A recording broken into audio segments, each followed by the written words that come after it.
parked Why you cars, do that? I already workers started. crushed on the highway, and women strangled, burned, and buried by those they once trusted. Decades later, their killers sit behind bars, life sentences stacked like gravestones, yet the dead never return, and their silence still lingers through the city's night air, Baltimore.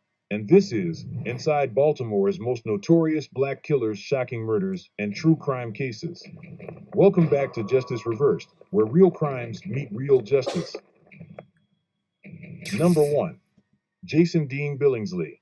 In Baltimore, a city that prides itself on innovation and resilience, one act of violence exposed the fragile line between promise and peril.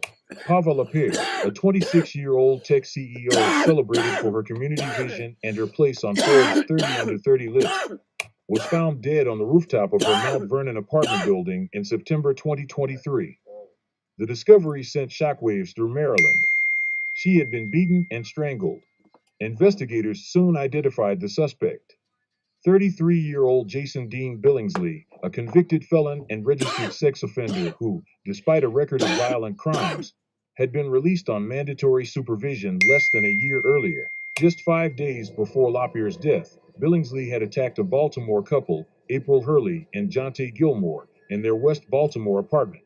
Disguised as a maintenance worker, he forced his way inside, tied them up with duct tape, raped Hurley, slit her throat, and set both victims on fire. They survived, but barely. Authorities later admitted they chose not to issue a public alert after that attack, believing it was a targeted assault and fearing the suspect might flee. That decision would prove fatal. On the night of September 22, All right, listen. I don't know what's I don't know what's up next, chat, but man,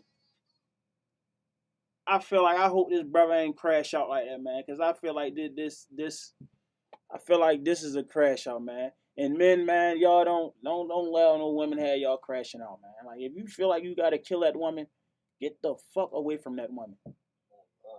Like real shit. No, with the ball head. You need Jason. You know what I'm talking about? No, no, this a new one. This a new one. We ain't see this one yet.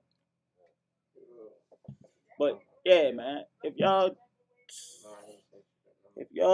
feel any type of animosity towards them women, man, get away from them women. Man. We are fucking vanguards, man. We not doing no crazy fucking shit to these fucking women. surveillance video captured Lapierre entering her building, followed closely by Billingsley. Believing he was another resident, she held the door open. Minutes later, both entered the elevator. She was never seen alive again. Her body was found 2 days later. Forensic teams recovered a brick and several of her teeth near her body, consistent with blunt force trauma. Police quickly confirmed the same suspect was wanted for the earlier attempted murders. A statewide manhunt began. Flyers described Billingsley as armed and extremely dangerous. His own mother pleaded on television. I told him to turn himself in because they're going to kill him. He was captured 3 days later at a train station in Bowie, Maryland.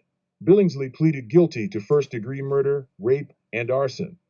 In August 2024, he was sentenced to multiple life terms, one for killing Lapierre, two more for the attack on Hurley and Gilmore.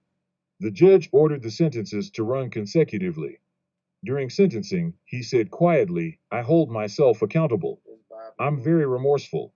Lapierre's father rejected the apology. He doesn't understand remorse. This wasn't one crime, it was a choice repeated. The murder ignited national outrage. Baltimore's mayor condemned the early release system that had freed a man convicted of attempted rape after serving only 9 years of a 30-year sentence. In response, Maryland lawmakers passed the Pava Marie Lapierre Act, eliminating good time credits for first degree sex offenders.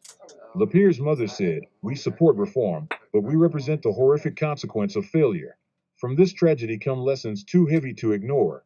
Vet background checks on anyone with home access, demand transparency in parole decisions, and never mistake familiarity for safety. Evil often hides behind ordinary doors. Justice may close a case, but it cannot restore what brilliance was taken. Man, listen, man. This man crashed out. We don't know what this man was going through, man. But you threw your life away, yo, for nothing. It's too much. It's too much out here to be raping the women. What the fuck? Like, come on, like, it can't ever be that much going on that you want to just go on some rampage shit. It can't be.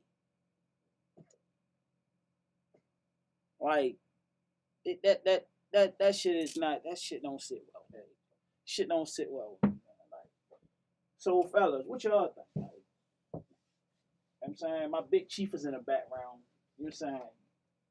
I was raised around females, so I never found it cool to hit females, rape females, and then like everybody keeps saying that. Everybody always quit to say that saying. There's plenty sea in the fish. Nah, I mean, there's plenty fish in the sea. I said that back. Plenty fish in the sea. Yeah, I don't. Huh?